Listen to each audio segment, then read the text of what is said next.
Yo guys, how's it going? This is going to be the complete guide. I'll teach you the entire setup and what to do, what's inside the actual match to be the most efficient and optimal as possible for creating farm lobbies. Now this allows you to, it's basically like a custom game but on a public match, so everything counts, right? Because in custom game you cannot get trophies, nothing counts. So it's like a custom game on a public match. Now this is it's kind of a little trick, somewhat of a matchmaking exploit, but is completely legit. And if you do this, you're not negatively impacting any other player, okay? It's just something that you're doing between yourself and your friends. Now, one requirement for this to work is that you need 4 other people, okay? Because it requires 5 people, because we're gonna close an entire lobby, and everyone is basically farming together. Now, if you don't have friends to do that, I would recommend you join my server on Discord. I will have the link on the description of the video as well, so you can do that. And I guess if there's a lot of people, I'll probably just create a separate section just for you guys to meet up. If you don't know, right? If you don't have friends, but you want to meet people who actually want to do this with, just join there the server, and you guys can kind of meet up there. I kind of do this myself sometimes, so you can even do it with me. Now, some things that I noticed. It's best if you guys need to be at least 2 people, which is going to be the killer and the survivor who's going to create the lobby. They want to be the same server, okay? So the same region. So either SA, NA, or EU, doesn't matter. Just be the same region. The others doesn't matter. Just the hosts matter. And also ideally the rank of the host, like the grade or the MMR, whatever, ideally should be the same. For example, you're iridescent survivor and you're searching for and the killer is an iridescent killer. Does that make sense? Or you're both gold, or you're both bronze, that kind of thing. Ideally, I noticed that it finds much faster. There's no reason why it shouldn't find otherwise, but it finds pretty much instantly if you guys are like very similar, like the same rank, same region. If you're not the same region, it's not gonna find, okay? Because the game, I don't think he actually puts you against people outside of your server. But for all that I know, it would work. It would just take longer, okay? You would have to wait until the matchmaking expands enough to find your friend that's like in another region. Also, another disclaimer is that you guys have to be on the same platform, okay? So you cannot do this crossplay. Everyone, the killer and everyone, the survivor, needs to be, for example, PlayStation, or everyone needs to be PC, everyone needs to be Xbox, okay? It has to be the same platform for this to work. So to begin, which is what kind of triggers the trick of the matchmaking, the exploit in a way, you go to the options like you see me do there, come to here on the online tab, and you want to turn off crossplay. You see right here, it's on. You want to turn it off, then save and close. This is the first step. Now I'm gonna show you in case you're playing survivor, right? If you're playing killer, you just go to killer, because again, you're gonna have 5 people. If you're the killer of the 5 people, you just go to the normal killer, and then you search for a match normally with the crossplay deactivated, okay? That's simple, and you're gonna find your 4-man friends on Survivor Friends. That's it for killer, very easily. Now in terms of killer, the most optimal killer, the one you're gonna be able to fastest farm the points with, is gonna be Blight, okay? And that's because he has a bug which allows you to build the survivor category almost instantly. Okay, so the Blight is going to be the best, most optimal killer to do. The second most optimal would be the Trapper, but yeah, it would be the Trapper, and the others are pretty much all the same. They're the worst, but they're kind of they all play the same in terms of farming optimally. So first would be Blight, right here. Second, Trapper, and everyone else is the same. The reason why I'm saying this is because you want to have everyone in the lobby is going to be using party streamers, right? So you can get the 260k points per game, basically 250 around there, because it's gonna have 6 party streamers every game. Plus, you're gonna be getting everyone's gonna be getting max points. Okay. Now let's cover the perks. Now here's what I found to be the most ideal build. Again, if you get cakes like me, they're better than the bloated party streamers in terms of points. So use them. Now's the time to use them. So you usually want one perk to help you with the. It's not really necessary, to be honest, guys, but it just kind of makes it more optimal. If you want to switch this for something else to help you, it's completely fine. But I mainly be running this build, so it's fire up, so it can help me pick up the survivors faster when doing the hooking animations. And you're gonna see why that's important, because we do the hooks on the end game, right? So you want that to be fast because the end game has a timer. That's why I have fire up there. Beast of Prey also helps you break balance or whatever in case you do that. Then so fire up for the speed. You then want to save the best for last, because usually you're going to be hitting people a lot, and you might as well recover faster as well, also to help on that end game speed. Then you have distressing, especially if you're playing like Doctor, for example, or some killers, because he's the only one that you have blood points with, and you cannot play the Blight, which is the most optimal, neither Trapper. Then you want to use distressing, okay? Because distressing helps you gain more points on the deviousness character, and some killers are very bad for getting deviousness points, so having distressing on the build will help tremendously on that.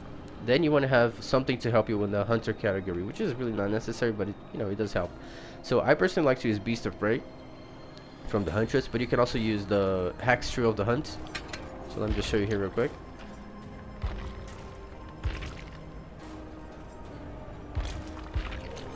This one right here, Hex Trio of the Hunt, but it's a hex. It does pretty much the same thing as the Beast of Prey. So I just rather use Beast of Prey because it's not a totem related perk, right? You might want, if you want to switch these two as well, you could have Agitation, for example, so you can carry the survivors to the hook faster and not waste too much time there as well, like this, for example, Agitation, especially because we're going to be killing the survivors to max out the points even more. So having Agitation will speed up that carryover, because once you kill the hook goes away, so then you have to use another hook, right? So I don't know, just having Agitation, you're going to see in the gameplay, it might make a small difference in terms of optimization. So that would be the build. Regardless if you play Blight, this is kind of what the build you're going to be using. In terms of add-ons, it kind of depends on the killer. I'm only going to mention for Blight and Trapper, but for the other killers you can kind of figure out by yourself, because it mostly doesn't matter. I would just recommend you go without add-ons, really, because then you're not wasting them, right?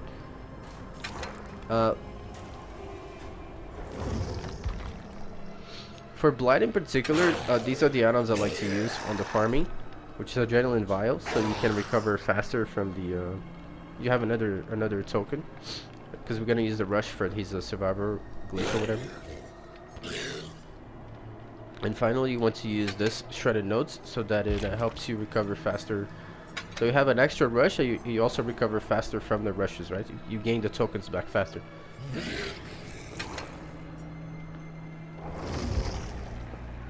Now for Trapper, this is what you want to use, is what I found to be the best.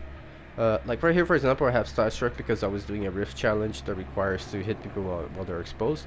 So this is what I mean. If you're doing a particular trophy or a Rift challenge, you can change the build to fit that as well. But this would be the best add-ons that I see for Trapper. This one with Trapper stack, so you already start with all the traps, so you don't have to go around picking them up. And Tension Spring, so that the bear trap resets after 2 seconds, the survivors escapes from it, because we're going to use the traps to give the survivors survival points, right? So this build is perfect. Usually I just use this add-on, just set up all the traps on check, and then all the survivors go there and they just keep stepping on the traps and they reset themselves with the second add-on, so they can keep farming survival points from escaping the trap. Okay guys, so now for the survivor build for the farming, you can see just select your survivor like normal. So we have two options. This will depend on which killer your friend is going to be using, right, on the farm. If it's the Blight, it pretty much doesn't matter the perks that you run. But if it is someone else, like the Trapper or any other killer than the Blight, then you want to use this build right here. So you're gonna set up the build. Everyone needs to have a hat on. So this is gonna help you farm survival points, because when you do the hat on, it gives you 500 survival points. And everyone needs to have Prove Thyself, because it's going to help you not just farm Altruism when you heal on co-op, but as well as Generators. When you're doing co-op, you build points much faster, so that's going to help with the efficiency of the farm overall. Now the last two perks, you usually want to have Botany and Lobbies for faster heals, because you're going to be doing, along with the hat on, self-carrying, which is very slow, so you want to have at least two perks to help with that. You could have Desperate Measure. I would recommend Leader instead, because Leader is going to help your teammates as well, right? It's going to give them 25% speed. Like, everyone is already going to be using Botany, right? But then you have Leader, so it's like Botany, which is 50 plus 25. Also, so that's kind of the build here. You want 2 people using this build of the 4, and 2 other people. The only difference, they'll still have Botany, but instead of a Leader, 2 leaders is enough, right, on the team. Instead of Botany, they will be using the Boom Totem So you set up the boom totem next to a locker, or what that you're going to be doing the head-on on. And basically, while the head-on is recovering, you're going to be doing self-care. So you're always building, and you're doing the self-care very fast too, because of the totem, plus leader, plus botany. So you're always building the survival points, you know, and the killer can also give wiggles to someone while the other three are healing, for example, because wiggles give you, like, I think 1,500 points for every wiggle, which is quite a lot if you hit those grace checks. And if you want, like, so what one guy has this build right here, right? Everyone has these three: botany, prove thyself, and head-on. This is the only variation. Only one person takes the totem. Another person could take vigil, for example, to help the entire team recover the head-on faster. And the last two people on the team are gonna take leader, like I mentioned here, instead of these perks. Okay, so that would be the ideal build, the most optimal build for survivor. In case you're not doing the farm with blight. If you're doing it with blight, like I said, it kind of doesn't matter the perks, because survival points it's too easy with blight, so you're not going to need any perks to help with that. So again, just mostly prove thyself for the altruism and the gens. Boldness, there is a little trick that we do with the flashlight. I'm going to show you. You can pretty much farm entire boldness almost instantly, although boldness is very easy to do. You just have to run in front of the killer, or you can even drop pallets on his face, which is like 1,000. And if you wanted to, you could use enemies necessary as well. So then you drop the pellet twice in a row every 1 minute, and that will give you like essentially 2,000 boldness points every 1 minute for stunning the killer. That, not considering what you're already getting from, you know, running and starting chases in front of him, which is so boldness is very easy to you don't even need this, to be honest, to finish boldness. So yeah, that's the build. So mainly we just use like we're gonna live forever, botany things that's gonna help you heal and pick up people faster off the floor when farming with blight, just for efficiency. Because, like, I don't know, maybe the killer has to farm hits, right? So he's gonna down people, and then you can just quickly pick them up. That's the only reason why. But blight for the most part doesn't matter. So these are builds, and the flashlight here, you don't have to take it, but because there's other ways to do bonus. But in case you plan on doing the flashlight bug to farm the bonus faster, you probably want to take a flashlight item with you with a battery. And just to mention as well, on the survivor, if you're not farming with blight, okay, if you're not farming with blight, 2 survivors need to die.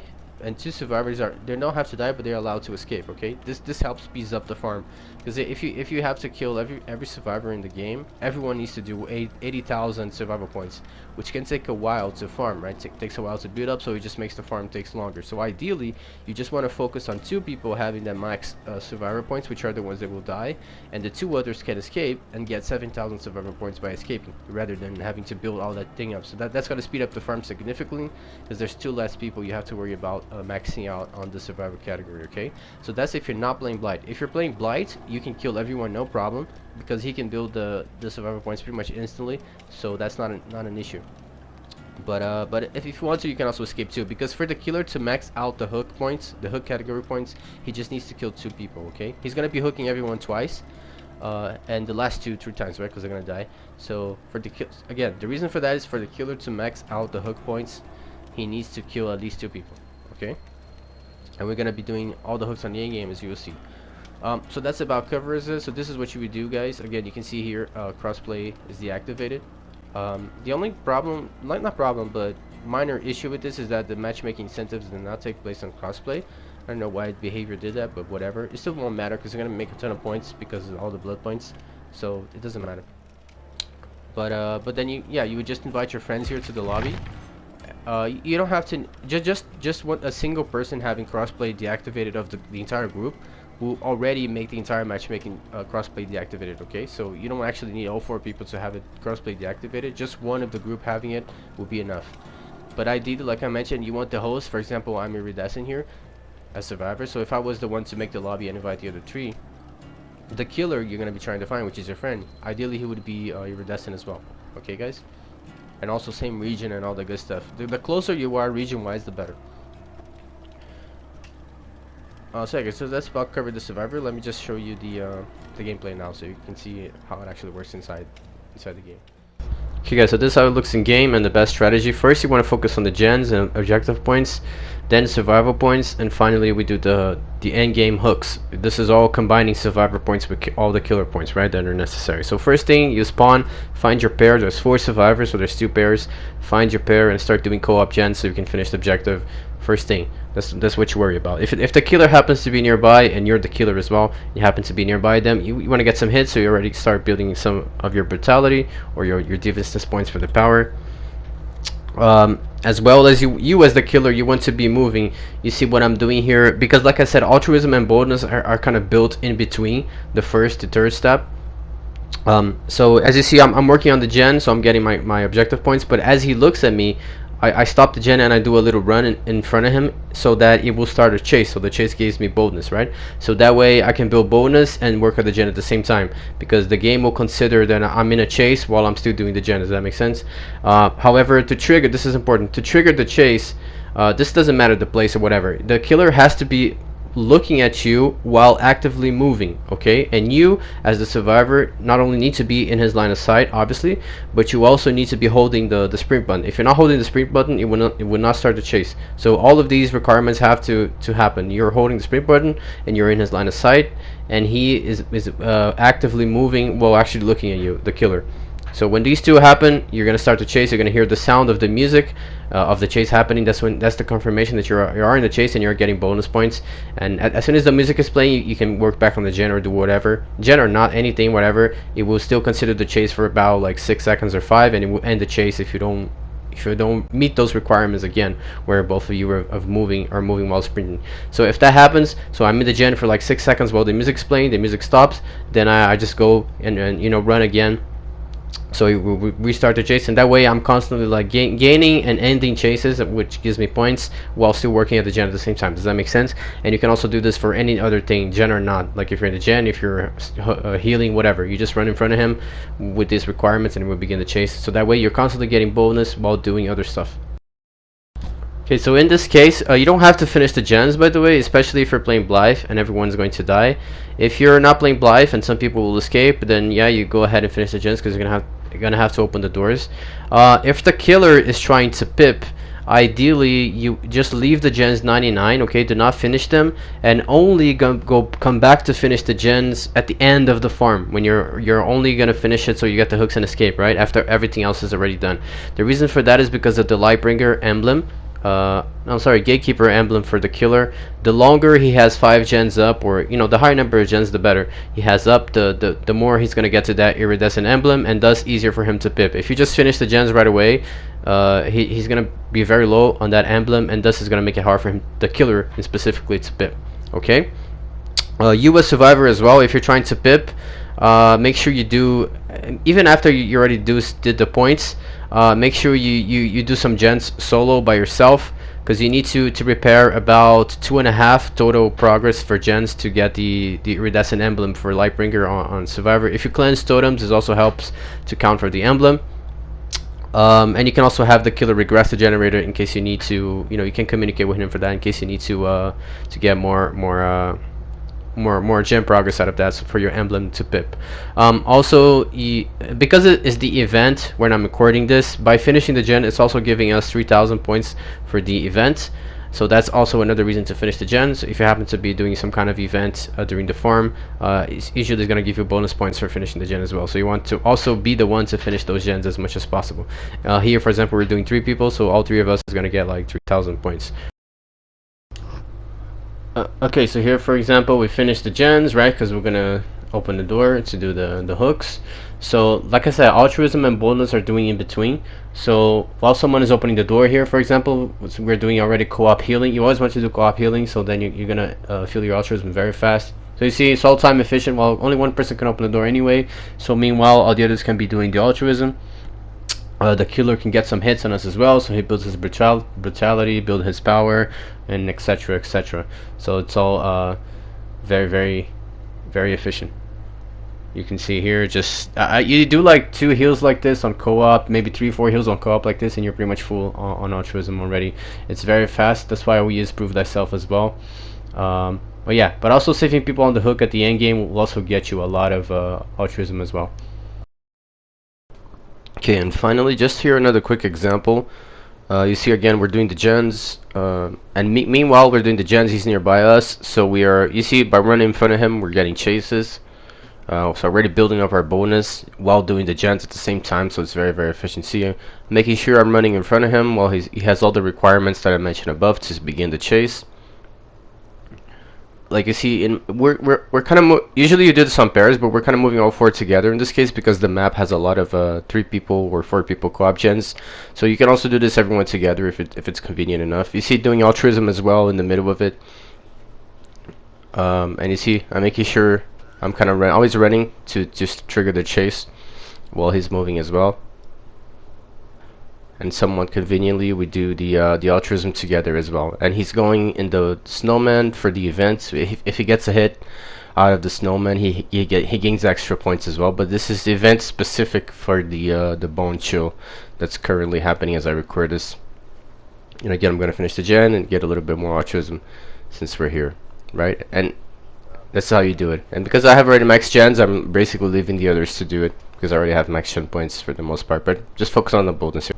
Okay, so now before you open the door and start the end game, we need to do the survivor category, right? So this is what I'm showing for blight. You're only going to be able to do this on blight only.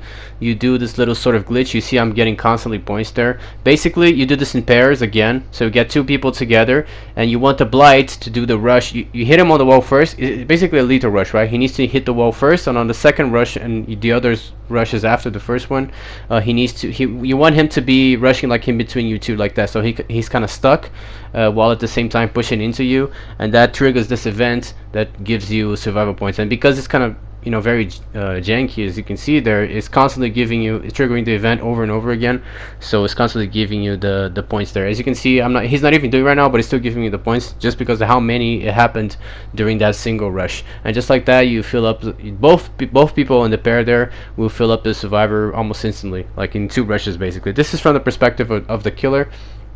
Again, you need to be moving, by the way, as the survivor. You need to be moving, alright? It's not just sitting there still and he runs in between you. You need to actually be kind of walking forward like they're doing.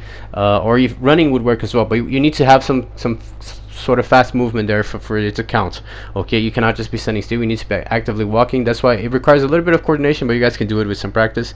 You see both survivors are very carefully having a tight space and moving together.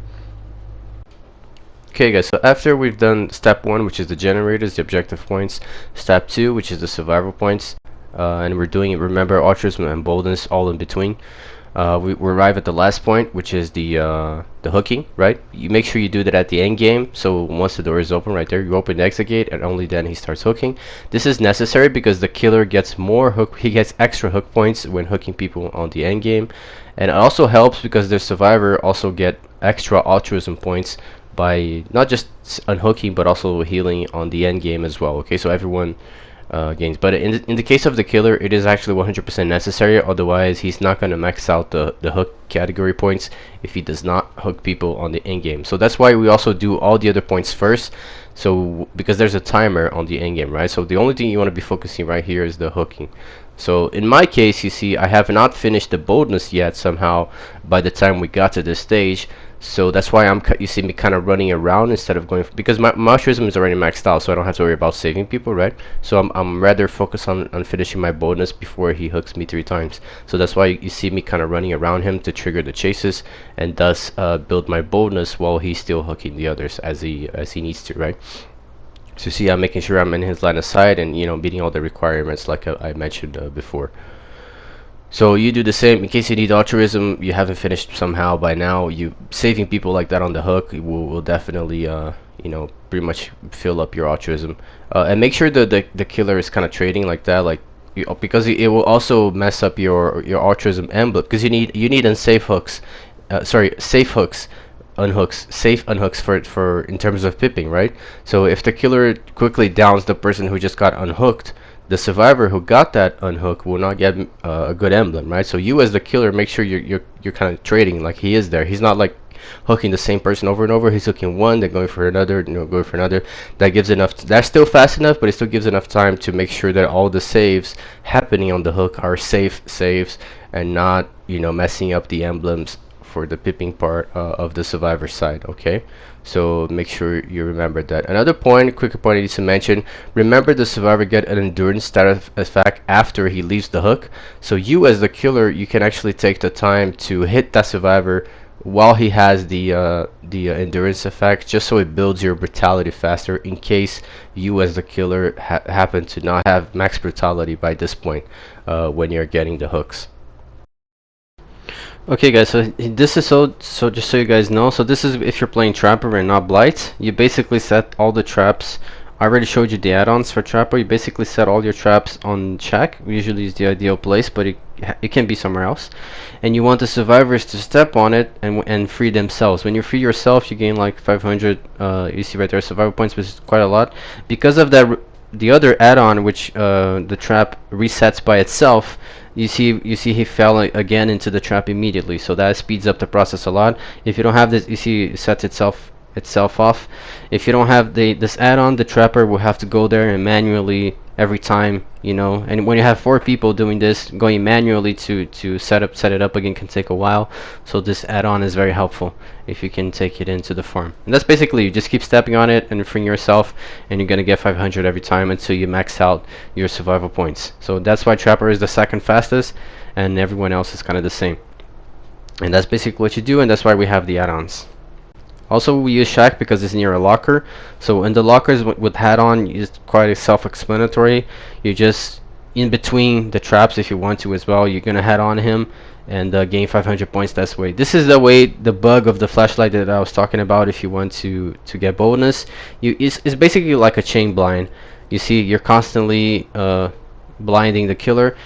It's around like 2 seconds or so. You basically click the flashlight again, and you see to the top right, it keeps giving me blind points. You see right now is when I got it right. So you see, it just keeps giving me over and over, triggering the blind event, and that fills up your boldness quite fast. So this is the bug, quote-unquote bug, that I mentioned about the flashlight, in case you want to build boldness this way.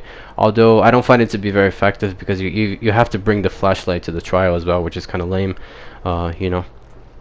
So, but if you want to do it, this is the way. And this is the other way, which one that I like better, but it requires you to bring the enemy's necessary perk. So you can basically lift a pallet and stun every 1 minute. You can basically stun the killer twice in a row, which builds your boldness very fast, just like that. But it takes a lot of your build. Now this is the example for, again, if you're not playing Trapper, neither you are playing Blight, which usually 2 people will escape, right, like I recommended, because it's more efficient. So in this case, we have settled that the Atom and the Meg are the ones that are going to escape, the 2 that are going to escape. So also because Atom is the obsession, so if you want to, ideally the obsession would be one of those to escape, because you gain extra survival points for escaping by being the obsession. So you see, I'm kind of giving them some wiggles here. Wiggling out of your shoulder is going to give you like 1,500 points for them in the survival category.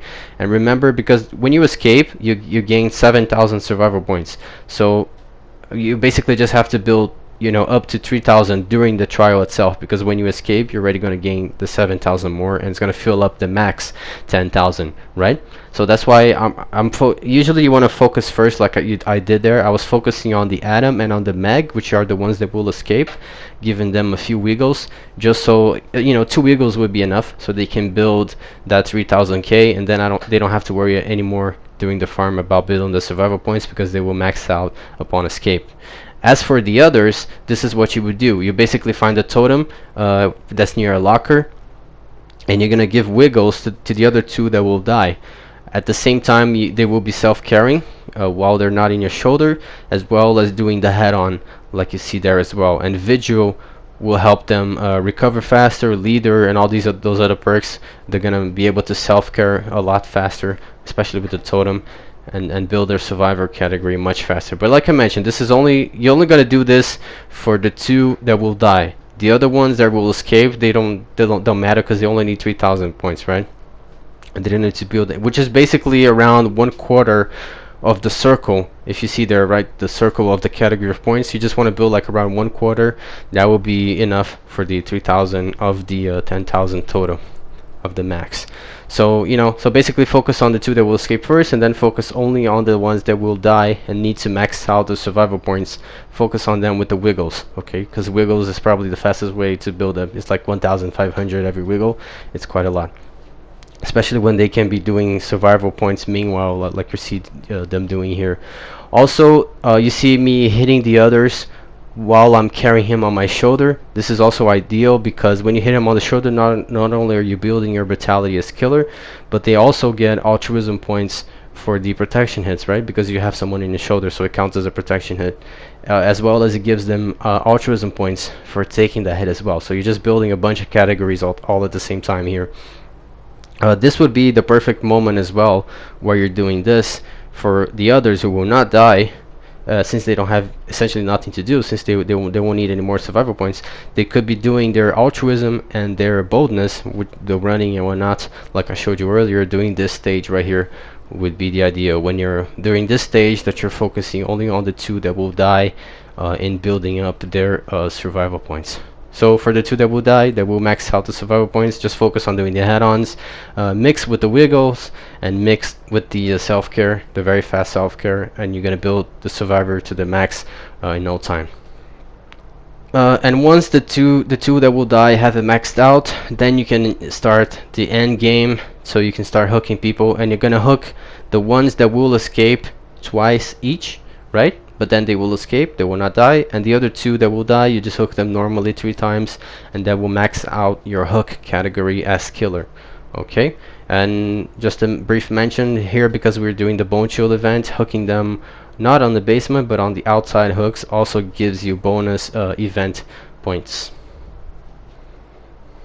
Also, in case you're gonna be doing an adept, or something like that, where you actually do want to kill everybody, like it's faster to escape, simply because of the fact they don't have to worry about survivor, so it's less time that you have to waste doing that.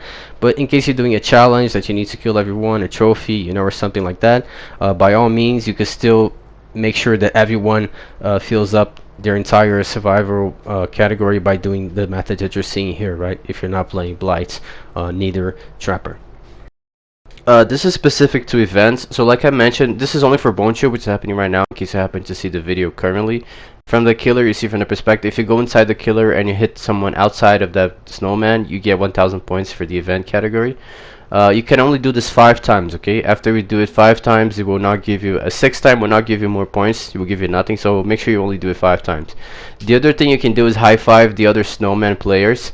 Now there's a limit, you can only high-five each player once, so essentially, since there are 5 players, you're only going to be able to trigger 4 times this event. You can see on the right side there, on top of the screen, it's only going to trigger 4 times, because I can only high-five 4 different players, right? The 5th player is yourself, so you cannot get high-fives on yourself. So as soon as you get those 4, everyone high-fives each other. You see that event popping up there 4 times at the top right. You know you're done with this event situation, and you can just kind of stop doing it, because it's not going to give you repeatedly. It's only once in the match, okay? And it only works for one for a different person.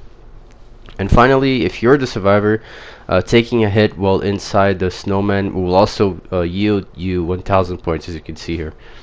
So, and again, you can only do this 5 times as well, taking a hit inside the snowman.